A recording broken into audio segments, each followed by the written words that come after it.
만드는 언론 여긴 국민 라디오. 네, 경제 점검 코너 우리 길경식 이사 연결돼 있습니까? 네, 안녕하세요. 아, 안녕하십니까. 아주 네네. 숨가쁜 하루입니다. 방송도 그렇고. 네. 태백선에서 또 열차 충돌 사고가 나가지고. 그렇군요. 다행히 아직 사망자는 없는 네. 것 같은데 인명피해는 네. 조금 있고요.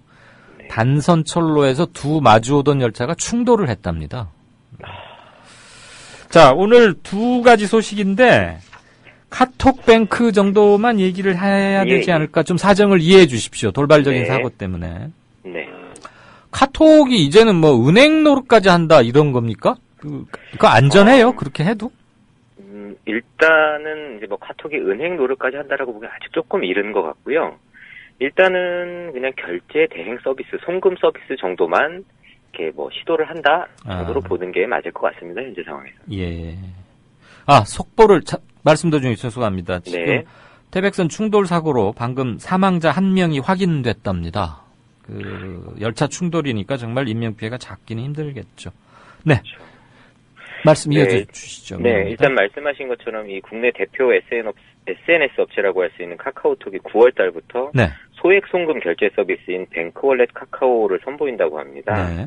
이제 지금 현재로서는 지난 18일 금융감독원에 보안성 심사, 그러니까 안전한지 안 한지 이런 것들에 대해서 심사를 요청해 놓은 상태라고 하고요. 예.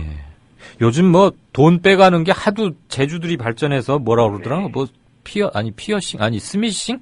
뭐니 해서 잘못 누르면 돈 나가고 그러잖아요. 그렇죠. 핸드폰, 스마트폰으로 하면 편하기는 할 모양인데 저는 불안해서 잘 못 쓰겠던데. 네.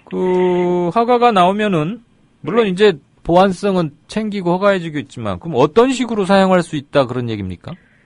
일단은 이 카카오톡 본인 계정에 가상의 어떤 지갑 같은 것을 만들어 놓고 그 지갑 안에 있는 돈을 다른 사용자하고 이렇게 주고받을 수 있게 해놓은 거고요.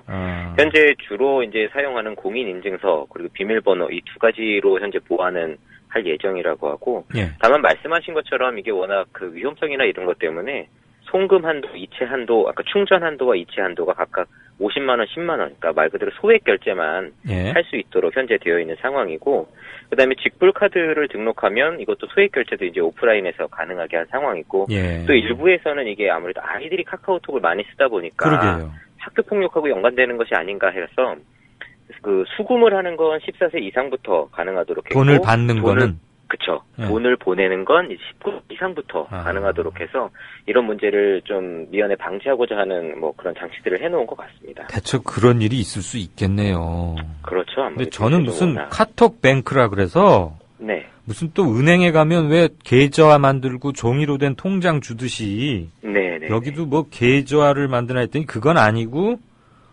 지갑 같은 걸 하나 만들어서 그 지갑에 돈을 넣어놓고 그걸로 뭘 주고받고 한다? 그렇죠. 그러니까 이게 사실 겉으로 보면 카카오톡에서 마치 은행 업무를 그대로 하는 것처럼 보여지는데요. 실상 주체는 은행입니다. 사실 은행이 껴요? 은행들이 현재도 이동통신사하고 같이 이제 협업을 해서 뱅크월렛이라는 스마트폰 이 앱을 이미 개발을 해서 사용을 하고 있는 상황인데 이게 사실 그렇게 활성화가 되지 않았습니다.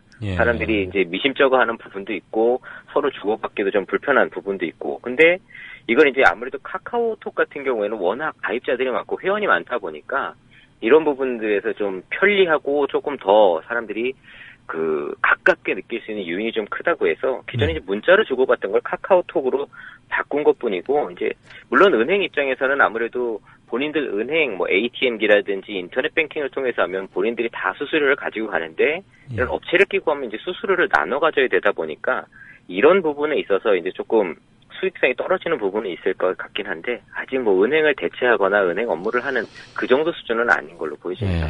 아마 누구 상당해가지고 이렇게 조의금 갈 수 없어서 조의금 보내고 뭐하고 할 때는 좀 편하지 않을까 저는 갑자기 그 생각이 제일 많이 들긴 하는데. 그럴 수 있겠네요. 그나저나 이 카톡이라는 게 참 요술방망이 같습니다. 못하는 일이 없네요. 점점 더 아마 그런 부분이 커질 겁니다. 더군다나 이 친구들 다음하고 합치고 나서 맞습니다. 뭔가 이제 새로운 네이버에 대항하는 뭔가를 그 모바일 플랫폼 기반으로 뭐를 자꾸 생각해내야 될 거 아니에요. 그렇죠. 그러다 보면 뭐 끝이 없긴 하겠습니다. 근데 말씀 들어보니까 지금 막 갑자기 뚝딱 생긴 게 아니고 기존에도 있던 거를 이제 카톡의 특성에 맞게 조금 바꿨다. 근데 이거 외국에서는 이미 뭐 시작했다 그런 얘기도 들리던데 맞습니까? 예, 그 페이스북 같은 경우는 뭐 미국하고 싱가포르에서는 이미 이 소액 송금 서비스를 하고 있고요. 구글 같은 경우에는 본인들이 Gmail을 통해서 이 송금 서비스를 할 수 있도록 이미 시작을 한 상태입니다. 뭐 또 옆에 이제 이웃나라 중국 같은 경우에도 알리페이라는 굉장히 거대한 중국 최대의 온라인 이 업체가 한국으로 이제 이 지급결제 서비스를 가지고 진출하려고 막 준비하고 있는 상황이라서 이 방면에 지금 굉장히 그 여러 가지 큰 변화들이 조만간에 이제 계속 일어나지 않을까 좀 싶은 생각이 듭니다. 그러면 은행들은 뭐 하고 있습니까? 자기들 업무 영역을 이렇게 뺏기는 거 아닙니까? 그래도 은행들로서는 뭐 선택의 여지가 없다고 볼 수가 있겠습니다. 왜냐하면 이제 워낙 그 유지비, 그러니까 경상 비용이 많이 들다 보니까 이런 부분을 좀 줄여야 되는데 그런 부분에 있어서는 이런 선택을 피하기가 좀 어려울 것으로 좀 보여집니다. 덩치를 계속 줄여나가야 하는 상황이기 때문에. 네. 오늘 태백선 사고 때문에 우리 길 이사 경제과외 선생님께서 자료를 많이 준비해 주셨는데 짧게 물어서 조금 죄송합니다. 네, 아닙니다. 그 은행들 1% 뭐 1%면 그 1억 원 맡겨봐야 1년 내 맡겨봐야 얼마 100만 원 준다 소리입니까? 그렇죠. 예, 맞습니다. 뭐 한 달로 치면은 10만 원도 안 되네요. 그렇죠. 1억 넣어봐야. 그래서 뭐 저축은행으로 또 돈이 못 일련다는데 저축은행은 흔들흔들 하잖아요.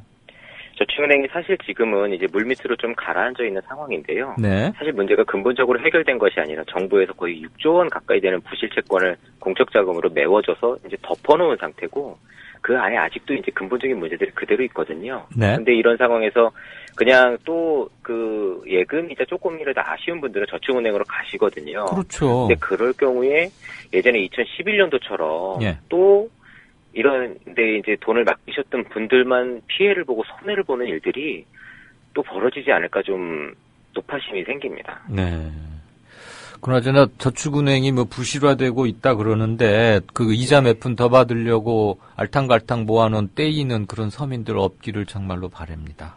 네. 아이고 오늘 길게 말씀 못 드려서 죄송한데요. 길 이사님이 워낙 그 요점을 잘 정리해 주시니까 그렇게 설명 들은 걸로 하겠습니다. 고맙습니다.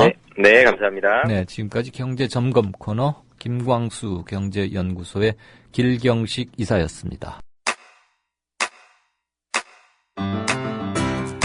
국민라디오 지지하는 4가지 방법 아시나요? 다운로드하기, 별점 주기, 댓글 달기, 구독하기. 국민라디오를 보다 많은 이들에게 전할 수 있는 가장 손쉬운 방법.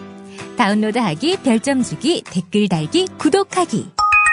잊지 마세요. 다운로드하기, 별점 주기, 댓글 달기, 구독하기.